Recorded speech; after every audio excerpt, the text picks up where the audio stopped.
Welcome to my episode of Ignite Insights. My name's Alex Lockwood and I'm a documentary film director. My proudest moment was probably getting my first feature-length film funded and greenlit. When I was a kid, I always used to watch Wallace and Gromit like most kids, which is obviously a stop-motion animation. One day I saw a behind-the-scenes television program about how Wallace and Gromit's made, and I just couldn't believe somebody went to the efforts of taking a picture of these characters, moving them slightly, taking another picture, moving them slightly again. And it was the first time that I'd realised that films and TV shows don't just appear, that somebody actually makes the time to make them. And I thought that just looked like a really exciting thing to do. And so I wanted at first to be an animator, and then as I got older I realised I didn't really have the patience for that, so much preferred just working with real people. So I did a film studies course at A-level. I really enjoyed that. So then I did a film production degree at university, and whilst I think it was great in terms of being somewhere where you can actually make films and you have film kit around you and lots of people who are really engaged in the same subject that you are, I don't think it's a necessary step on your sort of path to becoming a filmmaker. I don't think it's a kind of, a make or break. If I could go back, what I would do differently is to not take rejections so personally. I think rejection is such a massive part of most career paths, to be honest, but particularly in the film industry. Unless you're bizarrely lucky, you're probably going to get more rejections than you are likely to get accepted at places. And whilst I don't think you ever get to a stage where it doesn't hurt, it's good to build up a thick skin to it and realise that just because somebody's rejected an idea of yours or you haven't got a job that you applied for, it doesn't mean that you're doing something wrong, that your ideas aren't valid.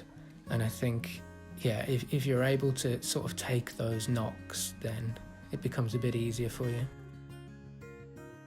It's difficult because this question really sort of highlights the degree to which the film industry isn't fair. Not everybody starts off from the same starting point.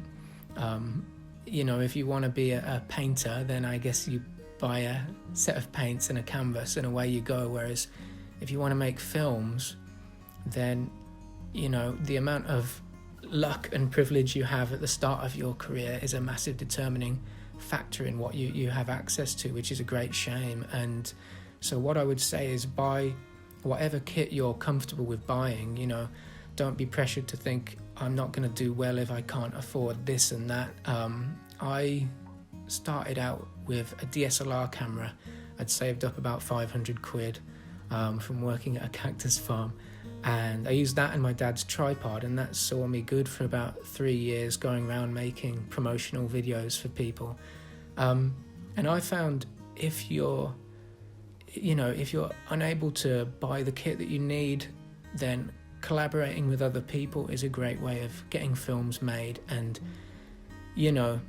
maybe you can afford a bit of sound kit, and you say to someone, well, if you lend me your camera for my shoot, I'll lend you my sound kit for your shoot. Or even if you're in a position where you'll never get your hands on any kit, then you can trade your time on projects. So I think that's my long rambling way of saying, buy what you're comfortable with buying, but kind of understand that the key to getting films made on a shoestring budget is to collaborate with other people who are in a similar position.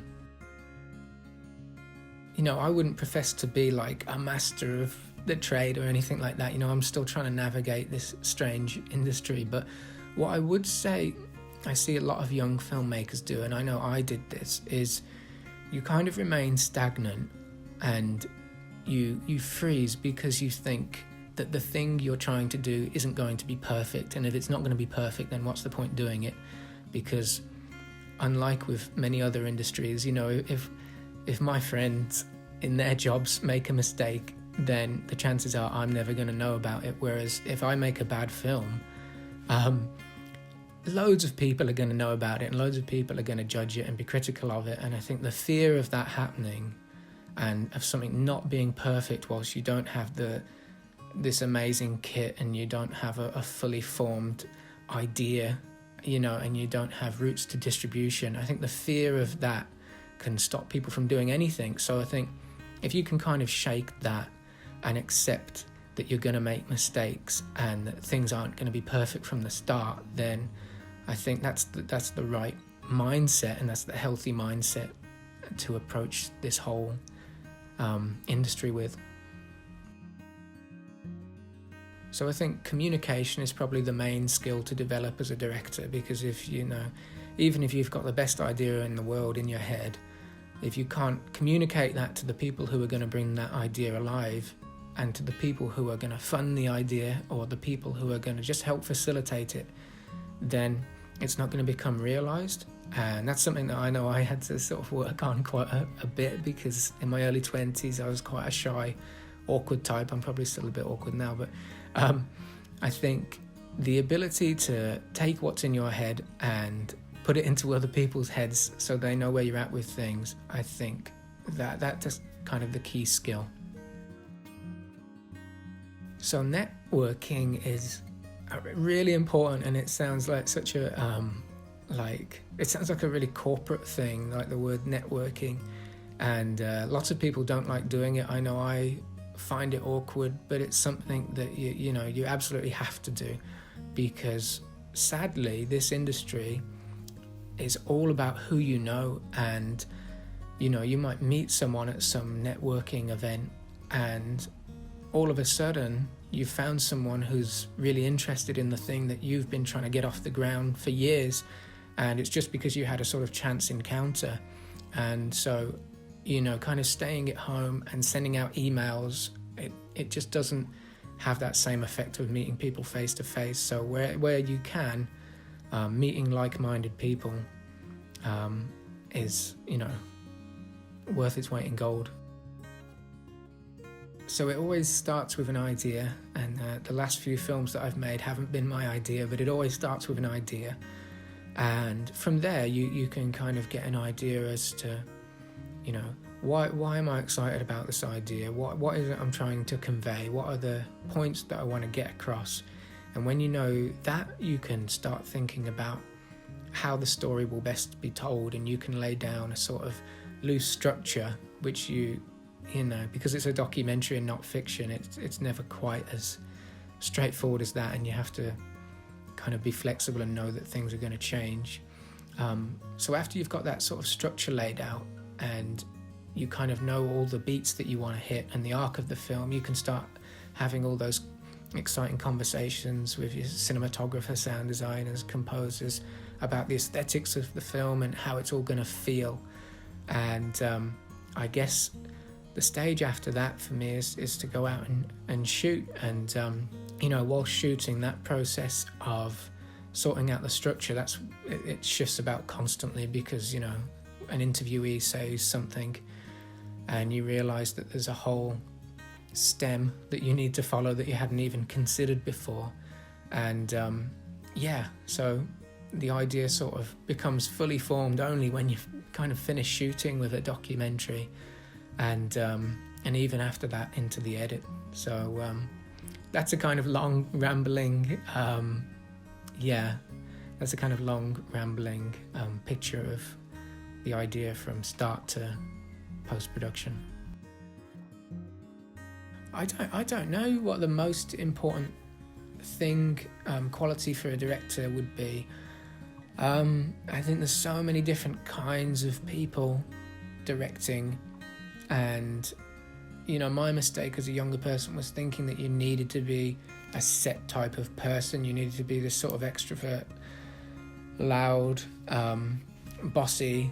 And then I realized that actually there are different types of directors. So I guess the overriding quality of all directors is that they're imaginative people, and I think if you have the ability to or you just enjoy watching a film in your head before it's been made, then that's all it really takes. As long as you can communicate that to other people, I'd say that's the quality you need, the imagination to be able to picture a film in your head before it's made. So I think that there's a lot of subjects that are untouched by the mainstream media, or at least they don't get anywhere near the attention they need to within the mainstream media. And so my drive with my films is to shine a light on those subjects that I think deserve more attention. And I think if you look at some of the biggest movements that have happened in recent times, they've come about because of films and because of their portrayal in some form of media that isn't mainstream. So I think films have an amazing ability to communicate messages with great importance and in a way in which is engaging and really connects with people. So my drive, to put it quite simply, my drive behind making films is to hope to have an impact on the audience. So I would say my biggest achievement is, to me at least, is making films about things that I think are important. I think films are an incredible way of communicating a message and revealing things that might not be revealed if not for them. And so I'm just really proud to be a part of that and of shining light on issues that I think need and deserve more attention. It took quite a long time to to get into a position where I can make films that I hope will make a difference. So that would be what I'm most proud of. So because we make documentaries and not fiction, we don't have a script per se, but we have a kind of shot breakdown and a story breakdown of things that we want to achieve from the day, but we don't stick to it rigorously because we know that it's never going to be the same as what you imagine in your head, and people always surprise you. You might go into a day thinking we're going to film this, and then the person you're interviewing says something and it leads you down a completely different route to something you hadn't even thought about before. So I think with documentary filmmaking, you almost have to treat it like a bit of an investigation and have to be open to changing things last minute, which a crew can find very stressful. So the person that originally inspired me to get into documentary filmmaking, I think, is probably Louis Theroux, because through some quirk in his personality, he has this amazing ability to be able to completely disarm the people he's interviewing in a way in which manages to get some amazing responses from them. And it was really kind of refreshing for me as a very awkward, quite shy teenager to know that there's this awkward, seemingly quite introverted guy who is able to make these amazing documentaries and have these brilliant interactions with people. And as a director, I know he's not a director, but you don't have to be this kind of big, loud, bolshy character, and that actually there are different styles of filmmaking and different styles of directing. So that was like, watching him was like a little breakthrough for me. Yeah, so funding is by far and away the most tedious part of filmmaking. It's the bit nobody really wants to deal with, but everybody has to deal with. And I still haven't completely got my head around it, but the advice that I would give is the more people you know, the better. So if you can make connections and try and meet people, beg, steal and borrow, and I think another good bit of advice would be to try and think about why it is that you want to make your film, not just what your film's about, but why it is you want to make your film, why it's important, why it's going to connect with an audience, and really focus on those things when you're trying to sell a film, and make sure your pitch deck is as engaging as possible. I've seen pitch decks sent over that are just text, and you read the first page and you just think, You know, if you can make your pitch deck engaging, if you can shoot something for it, if you can prove to a funder that there's an audience waiting for the film, I think you've got an advantage.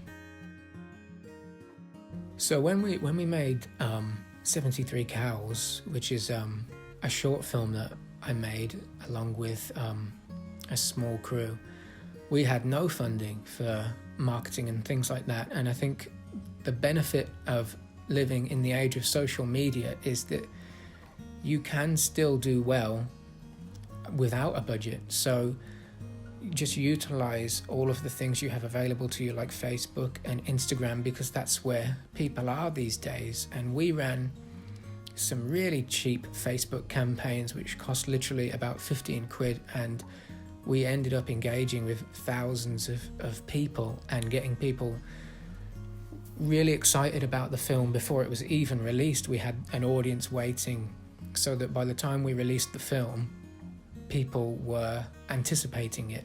So I think, you know, in this day and age, use social media as well as you can, and just try and get people excited about the film that way. So I've just finished working on my first feature film, which is called The End of Medicine, and that's a collaboration with Keegan Kuhn, formerly of What the Health and Cowspiracy.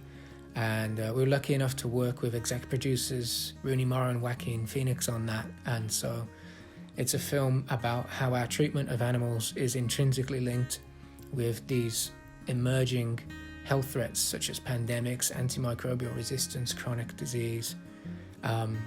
So we're just working on distribution for that now, and we're really excited about, you know, what it's going to do and who it's going to reach. Hopefully the future is that I'm able to just keep making films for as long as possible. I know that in this industry, tomorrow isn't promised, and each film could be your last one. So I'm just trying to not take for granted that I'm working on films now and enjoy it. And I just hope I can keep making films that connect with people, hopefully.